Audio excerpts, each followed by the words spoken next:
Ready for today's fit break? Let's get going. All right, we're gonna use this heavy water jug today as our resistance. This is about 7 pounds, and we're gonna be doing a one-arm row, just like this. Now, if that feels like a little too much work, doesn't feel quite right on your shoulder, I've got a trick for you. So, I want you to grab a tote bag, and then you're gonna put water bottles in your tote bag. My 2 pound, my other 2 pound, and then I'm gonna grab one of my 16-ounce water bottles, which weighs about 1 pound, so then this becomes a 5-pound weight. And I can do my one-arm rows right there, okay? All right, grab your weight and let's get started. All right, I'm gonna use my water jug, show off a little bit.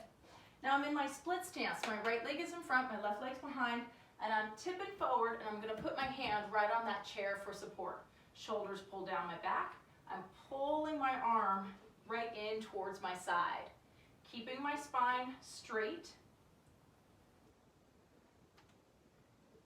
And let's do 5 more. Now you might be thinking, hey, we did this the other day, but with bands. It's a little bit different type of work on the muscle. 2 more here. So technically, I'm not cheating. I'm creating something new. All right, now I'm gonna stand on up. I'm gonna hold that water jug in my left arm, so I'm not gonna move it.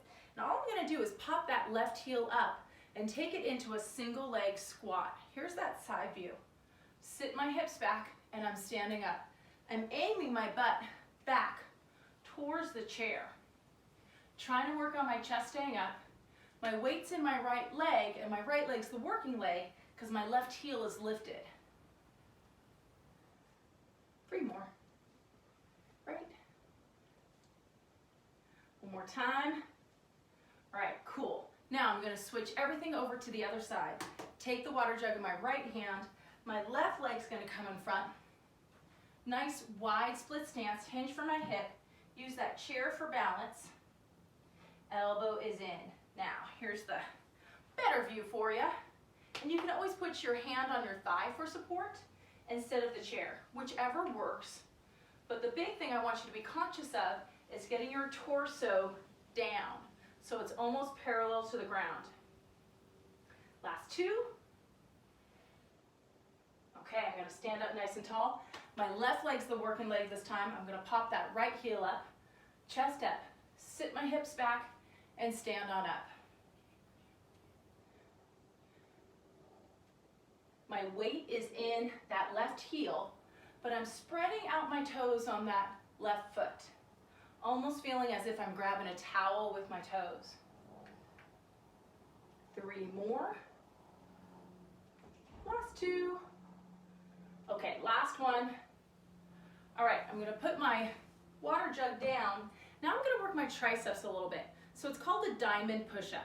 The tips of my index finger and the tips of my thumbs are aimed in towards each other.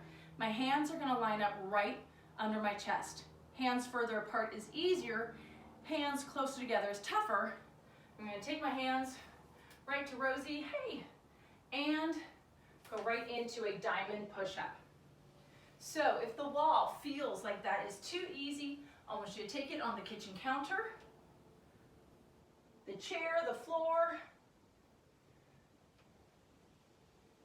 Let's get 3 more. Last one. All right, cool, good job. All right, we're gonna go right back from the top. Let's grab that weight. In my left hand, my right leg is in front, my left leg is in back. I'm gonna hinge for my hip and do 10 rows.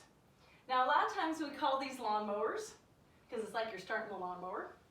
Your hand comes right towards your hip, but your torso and your hips and your pelvis stay still. Square it off right towards the floor.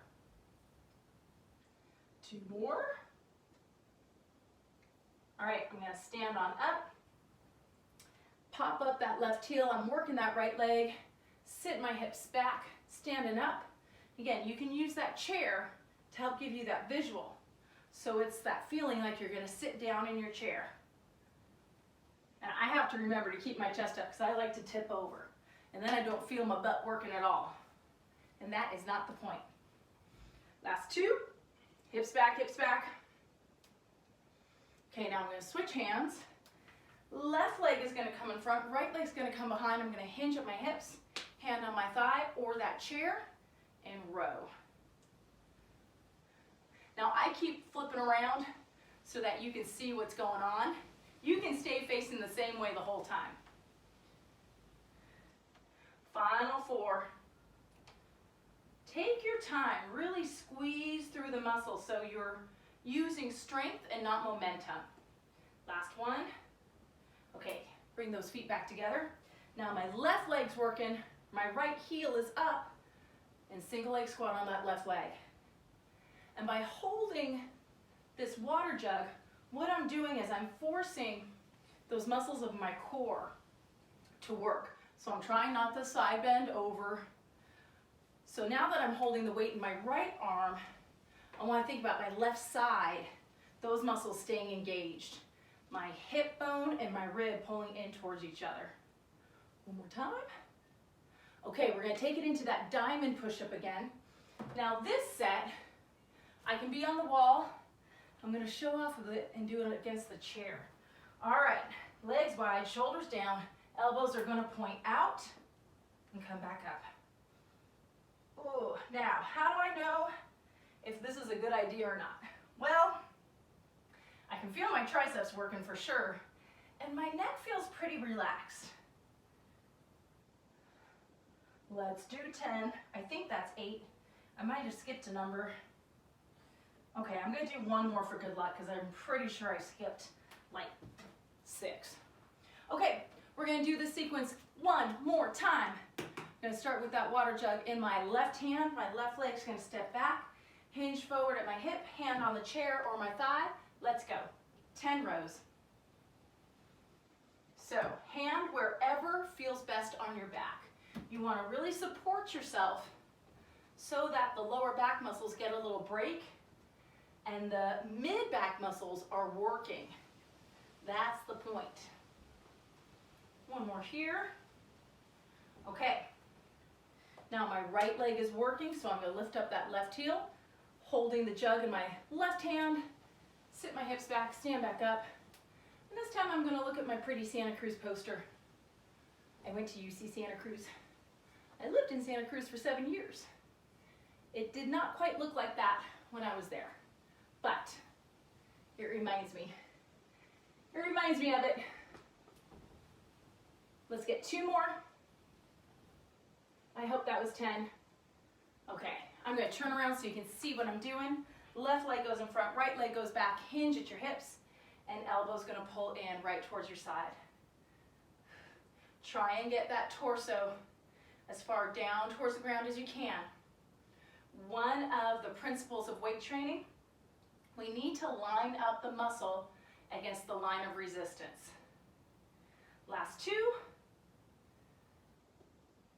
So the resistance is coming from that water jug. Left leg working, right heel is up, single leg squat. So as I'm pulling that weight off the ground, the muscle that I want working are those mid-back muscles. I need to line that muscle up against the gravitational pull. When I use bands, those elastic bands, I don't have to worry about that because the resistance is coming from the band and not from gravity. So that's why we get to do different stuff with the bands. 2 more. I was explaining physics, which is not a good choice for me. Okay, water jug goes down, diamond push-ups. Wall, kitchen counter, chair, floor, whatever works. Let's do it. Shoulders down, belly tight. Let's go. Ooh, this is our last set. Keep those shoulders pulling down towards your hips. Chest reaching out. Neck in alignment with the rest of the spine. I'm going to do 4 more. Again, I was talking. 3, 2, and 1. Whew, another Fitbreak done. Yay! Okay, good job, everyone. I will see you next time. Let's keep it up. We're building up that habit, and we're just getting in those 10-minute workouts any way we can. All right, have a